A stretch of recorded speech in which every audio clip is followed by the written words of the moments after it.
Hello everyone, welcome to Nimisha smart cooking. അപ്പോൾ ഇന്ന് നമ്മൾ റെസ്റ്റോറൻറ്റ് ഒരു ഡിഷായിട്ടാണ് വന്നിരിക്കുന്നത്. സ്വീറ്റ് കോൺ പാലക്കറിയുടെ വീഡിയോ ആയിട്ടാണ് വന്നിരിക്കുന്നത്. നമ്മൾ റെസ്റ്റോറൻറ്റിലൊക്കെ പോയാൽ അത് കഴിക്കാൻ കിട്ടും അല്ലേ? വീട്ടിൽ തന്നെ നമുക്ക് സിമ്പിളായിട്ട് നമുക്ക് ഉണ്ടാക്കിയെടുക്കാവുന്നേ ഉള്ളൂ. ചപ്പാത്തി, പറാട്ട, നാനിൻ്റെ കൂടെ ആണെങ്കിൽ ഇത് എൻജോയ് ചെയ്യാവുന്നേ ഉള്ളൂ. നല്ല അടിപൊളി കൂട്ടാനാണ്. അപ്പോൾ നിങ്ങൾ തീർച്ചയായിട്ടും ട്രൈ ചെയ്ത് നോക്കണം. എല്ലാ സാധനങ്ങളും നമുക്ക് വീട്ടിൽ തന്നെ കിട്ടുകയും ചെയ്യും. സ്വീറ്റ് കോൺ കിട്ടുന്നില്ലെങ്കിൽ പെട്ടെന്ന് പുറത്തുനിന്ന് മേടിച്ചിട്ടുണ്ടെങ്കിൽ ഇതുപോലെ തന്നെ ട്രൈ ചെയ്ത് നോക്കുക. നിങ്ങൾക്ക് എല്ലാവർക്കും തീർച്ചയായിട്ടും ഇഷ്ടപ്പെടും. അപ്പോൾ നമുക്ക് വീഡിയോയിലേക്ക് പോയാലോ. ഞാൻ ഇതാണെങ്കിൽ ദിവസം മുന്നേ തന്നെ രാത്രി തന്നെ എല്ലാം കാര്യങ്ങളും റെഡിയാക്കി വെക്കും കേട്ടോ. രാവിലെ ആകുമ്പോൾ എനിക്ക് തീരെ സമയം കിട്ടത്തില്ല. മക്കൾക്കൊക്കെ സ്കൂളിലും കോളേജൊക്കെ പോകേണ്ടതാണ്. പിന്നെ ഹസ്ബൻഡിനാണെങ്കിൽ ഓഫീസിൽ പോകേണ്ട സമയമൊക്കെ ആവും. അപ്പോൾ ഇതിനാണെങ്കിൽ പാലക്കൊക്കെ ഞാൻ രാത്രി തന്നെ ബോയിൽ ചെയ്തെല്ലാം ഫ്രിഡ്ജിൽ റെഡിയാക്കി വെക്കും. സ്വീറ്റ് കോണും രാത്രി തന്നെ ബോയിൽ ചെയ്ത് ഫ്രിഡ്ജിൽ വെക്കുന്നുണ്ട്. നിങ്ങൾ ഫ്രോസൺ സ്വീറ്റ് കോൺ ആണെങ്കിൽ മേടിക്കുന്നത് വെച്ചാൽ അതൊന്നും ചെയ്യേണ്ട ആവശ്യമില്ല. രാവിലെ തിളപ്പിച്ച് അതിന് നേരെ അങ്ങ് ആഡ് ചെയ്താൽ മതി കേട്ടോ.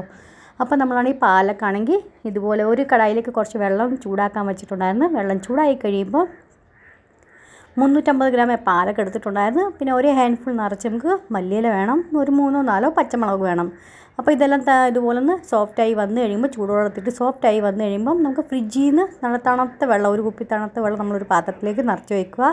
അടുത്ത് തന്നെ വെക്കണേ. അതെന്ന് വെച്ചാൽ ആയി കഴിയുമ്പോൾ അത് പെട്ടെന്ന് നമ്മൾ നാത്തോട്ട് ഇട്ട് കൊടുക്കണം. എന്ന് വെച്ചാൽ ഇതാണെങ്കിൽ അല്ലെങ്കിൽ നമ്മൾ ചൂടുവെള്ളത്തിന് ഇട്ട് വെച്ചേക്കുവാണെങ്കിൽ അതിൻ്റെ കളറൊക്കെ ഒത്തിരി ഡാർക്കിഷായി പോവും. പിന്നെ കാണാൻ ഒരു ഗ്രേവിക്ക് ലുക്ക് വരത്തില്ല കേട്ടോ. അപ്പോൾ അതിൻ്റെ കുക്കിംഗ് പ്രൊസീജിയർ നിർത്താനായിട്ടാണ് നമ്മളിങ്ങനെ ചെയ്യുന്നത്. അപ്പോൾ ഇത് നമുക്ക് രാത്രി തന്നെ റെഡിയാക്കി വെച്ചിട്ടുണ്ട് കേട്ടോ. ഇതിനെ ഫ്രിഡ്ജിൽ സ്റ്റോർ ചെയ്യുന്നുണ്ട്. ഇനി നമുക്ക് പിറ്റേ ദിവസമായി കേട്ടോ രാവിലെ. അപ്പോൾ അതൊരു മിക്സി ജാറിൽ ഇട്ട് കൊടുക്കാം. പിന്നെ അത് കുറച്ച് വെള്ളം ഉണ്ടല്ലോ, നമുക്ക് കളയേണ്ട ആവശ്യമില്ല. പാലക്കിൻ്റെ വെള്ളമില്ലേ, അപ്പോൾ നമുക്ക് അതിട്ട് ഒഴിച്ചു കൊടുക്കാം. ഒത്തിരി വെള്ളമൊന്നും ഒഴിക്കില്ല കേട്ടോ. അതിനകത്ത് ഒത്തിരി ഗ്രേവി ഇല്ല. അതിനകത്ത് ഇച്ചിരി ഒരു കുഴഞ്ഞ പാകത്തിന് വേണ്ട. അതുകൊണ്ട് നമുക്ക് പിന്നീട് വേണമെങ്കിൽ ഒഴിക്കാവുന്നേ ഉള്ളൂ. അപ്പോൾ അതേ നമുക്കാണെങ്കിൽ പാലക്കിൻ്റെ പ്യൂരി ഞാൻ റെഡിയാക്കി വെച്ചിട്ടുണ്ട്. ഇനി ഒരു തക്കാളി നമുക്ക് അതിൻ്റെ ഒരു പ്യൂരി നമുക്ക് റെഡിയാക്കി എടുക്കാം. അപ്പോൾ അങ്ങനെ നമ്മളെല്ലാം കാര്യങ്ങൾ ചെയ്ത് വെച്ചിട്ടുണ്ട്. സ്വീറ്റ് കോൺ രാത്രി തന്നെ ഞാൻ പുഴുങ്ങി അതെല്ലാം വേറെ ആക്കി ഫ്രിഡ്ജിൽ തന്നെ സ്റ്റോർ ചെയ്തിട്ടുണ്ടായിരുന്നു കേട്ടോ. അപ്പോൾ എൻ്റെ എല്ലാ കാര്യങ്ങളും റെഡിയാക്കി വെച്ചിട്ടുണ്ട്. ഇനി നമുക്കൊരു കടായിലേക്ക് ഒരു വലിയ ടേബിൾ സ്പൂൺ നിറച്ച് എണ്ണ ഒഴിച്ചു കൊടുക്കാം. പിന്നെ ചെറിയ ജീരകം ഇട്ട് കൊടുക്കാം. ചെറിയ ജീരകമൊക്കെ ഒന്ന് പൊട്ടിക്കഴിയുമ്പം വെളുത്തുള്ളിയിൽ ക്വാണ്ടിറ്റി ഇച്ചിരി അധികം വെക്കണം കേട്ടോ. പാലക്കും വെളുത്തുള്ളിയുടെ കോമ്പിനേഷൻ നല്ല അടിപൊളി ടേസ്റ്റ് വരും കേട്ടോ. അപ്പോൾ എപ്പോഴാണെങ്കിലും നമ്മൾ പാലക്കിൻ്റെ കറി എന്തുണ്ടാക്കിയാലും നിങ്ങൾ എക്സ്ട്രാ വെളുത്തുള്ളി, ഞാനാണെങ്കിൽ ഒരു രണ്ട് മുഴുവൻ കുട വെളുത്തുള്ളി ഇല്ലേ, അത്ര എടുത്തിട്ടുണ്ട് കേട്ടോ. നിങ്ങൾക്ക് മനസ്സിലായെന്ന് വിചാരിക്കുന്നു. എനിക്ക് മലയാളം അറിയത്തില്ല ക്ലിയറായിട്ട്, അതുകൊണ്ടാണ് ഇങ്ങനെ പറഞ്ഞത്. അത് മുഴുവനായിട്ട് മനസ്സിലായി കാണുമായിരിക്കും. മുഴുവൻ എടുത്തിട്ടുണ്ടായിരുന്നു. അപ്പോൾ അത് ഒരു ടീസ്പൂൺ മാത്രം മാറ്റി വെച്ചിട്ട് ബാക്കി മുഴുവൻ ഞാൻ ആഡ് ചെയ്ത് കൊടുത്തിട്ടുണ്ടായിരുന്നു. അത് നന്നായിട്ടും സോത്തയായി കഴിയുമ്പം 2 സവാള പൊടിയായി അരിഞ്ഞ് അതും ഇട്ട് കൊടുത്തിട്ടുണ്ടായിരുന്നു. സവാള ഒന്ന് നന്നായിട്ടൊന്ന് ബ്രൗണിഷ് കളറായി കഴിയുമ്പോൾ ഒരു 1/4 ടീസ്പൂൺ മഞ്ഞൾപ്പൊടി ഇട്ട് കൊടുക്കുക. അതിന് ശേഷം നമുക്കാണെങ്കിൽ 1 ടീസ്പൂൺ എരിവുള്ള മുളക് പൊടി, 1 ടീസ്പൂൺ മല്ലിപ്പൊടി, 1/2 ടീസ്പൂൺ ഗരം മസാല, ഇത്രയും ഇട്ട് നമുക്ക് നന്നായിട്ടൊന്ന് സോത്തേ ചെയ്ത് കൊടുക്കാം. ഗ്യാസിൻ്റെ ഫ്ലെയിം ലോ വെക്കണേ, കരിഞ്ഞു പോകാതെ സൂക്ഷിക്കണം. പിന്നെ അത് കഴിഞ്ഞിട്ട് നമ്മൾ ടൊമാറ്റോ പ്യൂരി റെഡിയാക്കി വെച്ചില്ലേ, അതുകൊണ്ട് നമുക്ക് അതോട് ആഡ് ചെയ്ത് കൊടുക്കാം. നന്നായിട്ടൊന്ന് മിക്സ് ആക്കി കൊടുക്കാം. ഇനി നമുക്കാണെങ്കിൽ 1 ടീസ്പൂൺ ഉപ്പോ അല്ലെങ്കിൽ ടേസ്റ്റിനനുസരിച്ച് ഉപ്പ് നമുക്ക് അതോട് ആഡ് ചെയ്ത് കൊടുക്കാം. തക്കാളിയൊക്കെ വഴണ്ട് എണ്ണയൊക്കെ തെളിഞ്ഞ് കടായിൽ നിന്ന് വിട്ട് വരുന്ന പാകം ആവുന്നവരെ നമുക്കൊന്ന് വെയിറ്റ് ചെയ്യാം. ഫ്രണ്ട്സ്, നിങ്ങൾ തീർച്ചയായും ട്രൈ ചെയ്ത് നോക്കാം കേട്ടോ. നല്ല അടിപൊളി റെസിപ്പിയാണ്, ട്രൈ ചെയ്യാൻ പറ്റിയ റെസിപ്പിയാണ് കേട്ടോ ഇത്. അപ്പോൾ ഇത് നമ്മൾ തക്കാളിക്ക് വെന്ത് പാകത്തിനായി വന്നപ്പോൾ 1 കപ്പ് ഞാൻ സ്വീറ്റ് കോൺ പുഴുങ്ങി വെച്ചത് അതും കൂടെ അതിനകത്ത് ആഡ് ചെയ്ത് കൊടുത്തിട്ടുണ്ട്. അതും കൂടെ നന്നായിട്ട് എണ്ണയൊന്ന് സൊത്തെ ചെയ്തെടുക്കാം. ഇതായി കഴിഞ്ഞ് കഴിയുമ്പോൾ നമ്മുടെ പാലക്കിൻ്റെ പ്യൂരി നമ്മൾ റെഡിയാക്കി വെച്ചില്ലേ, അത് നമുക്ക് അതിനകത്തോട്ടൊന്ന് ആഡ് ചെയ്ത് കൊടുക്കാം. ആ മിക്സി ജാറിനകത്തോട്ട് കുറച്ച് വെള്ളം, ഒരു 1/2 കപ്പ് വെള്ളം നമ്മൾ ഒഴിച്ച് ഒന്നും കുലുക്കിയതിന് ശേഷം ഇട്ടു. ഒന്നും നമുക്ക് വേസ്റ്റ് ആക്കേണ്ട ആവശ്യമില്ല കേട്ടോ. എല്ലാം നമുക്ക് എടുക്കണം.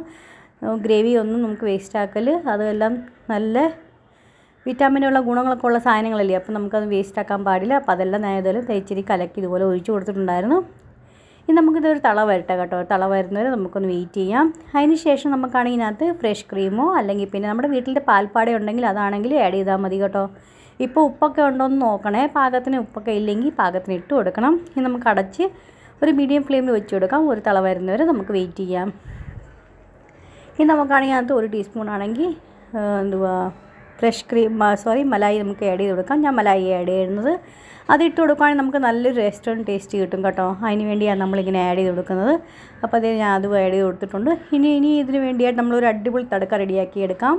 അപ്പോൾ നമുക്കാണെങ്കിൽ ഒരു തടുക്കാപ്പേന അടുപ്പത്ത് വെക്കാം. അതിനകത്ത് നമുക്കാണെങ്കിൽ ഒരു 1/2 ടീസ്പൂൺ നമുക്കാണെങ്കിൽ നെയ്യ് ഇട്ട് കൊടുക്കാം. പിന്നെ ചെറിയ ജീരകം ഇട്ട് കൊടുക്കാം. ചെറിയ ജീരകം ഒന്ന് പൊട്ടി കഴിയുമ്പോൾ വെളുത്തുള്ളി ചോപ്പ് ചെയ്താൽ കുറച്ച് മാറ്റി വെച്ചിട്ടുണ്ടെന്ന് പറഞ്ഞില്ലേ, അപ്പോൾ അതും കൂടി ആഡ് ചെയ്ത് കൊടുക്കണം. 1/4 ടീസ്പൂൺ നമുക്ക് കായം ഇട്ട് കൊടുക്കാം. അതിന് ശേഷം Kashmiri red chilli powder 1/2 teaspoon അതും കൂടി ഇട്ട് കൊടുത്തതിന് ശേഷം നമ്മുടെ തടുക്ക റെഡി ആയിട്ടുണ്ട്. അടിപൊളി തടുക്ക നമുക്ക് റെഡി ആയിട്ടുണ്ട്. അത് നമുക്ക് അതിനകത്തോട്ട് നമ്മുടെ കൂട്ടാനകത്ത് ഒഴിച്ചു കൊടുക്കാം. അപ്പം അങ്ങനെ നമ്മുടെ സ്വീറ്റ് കോൺ പാലക്കറി റെഡി ആയിട്ടുണ്ട്. സെർവ് ചെയ്യാനായിട്ട് നിങ്ങൾ തീർച്ചയായും ട്രൈ ചെയ്ത് നോക്കണം. ഇഷ്ടപ്പെടുവാണെങ്കിൽ ലൈക്ക് ചെയ്യാനും ഷെയർ ചെയ്യാനും സബ്സ്ക്രൈബ് ചെയ്യാനും മറന്നുപോലെ. പിന്നെ എന്തൊക്കെയാണ് നിങ്ങൾക്ക് പുതിയ വീഡിയോസൊക്കെ കാണാൻ താല്പര്യമുള്ളതെന്ന് വെച്ചാൽ നിങ്ങൾ അറിയിക്കുവാണെങ്കിൽ നിങ്ങൾക്ക് വേണ്ടി തീർച്ചയായിട്ടും ഞാൻ കൊണ്ടുവരുന്നതായിരിക്കും. ചപ്പാത്തി പുൽക്ക പരാഠ വേണമെങ്കിൽ എൻജോയ് ചെയ്യാൻ പറ്റുന്ന നല്ലൊരു അടിപൊളി കൂട്ടാണ്. നിങ്ങൾ തീർച്ചയായിട്ടും ട്രൈ ചെയ്ത് നോക്കണം. ട്രൈ ചെയ്തിട്ട് തന്നെ അറിയിക്കുക നിങ്ങൾക്ക് എല്ലാവർക്കും ഇഷ്ടപ്പെട്ടോ ഇല്ലയോ എന്ന്. അപ്പം നല്ലൊരു അടിപൊളി വീഡിയോ ആയിട്ട് വീണ്ടും കാണാം. അതുവരെ എത്തിക്കും. Bye friends. Thanks for watching and take care.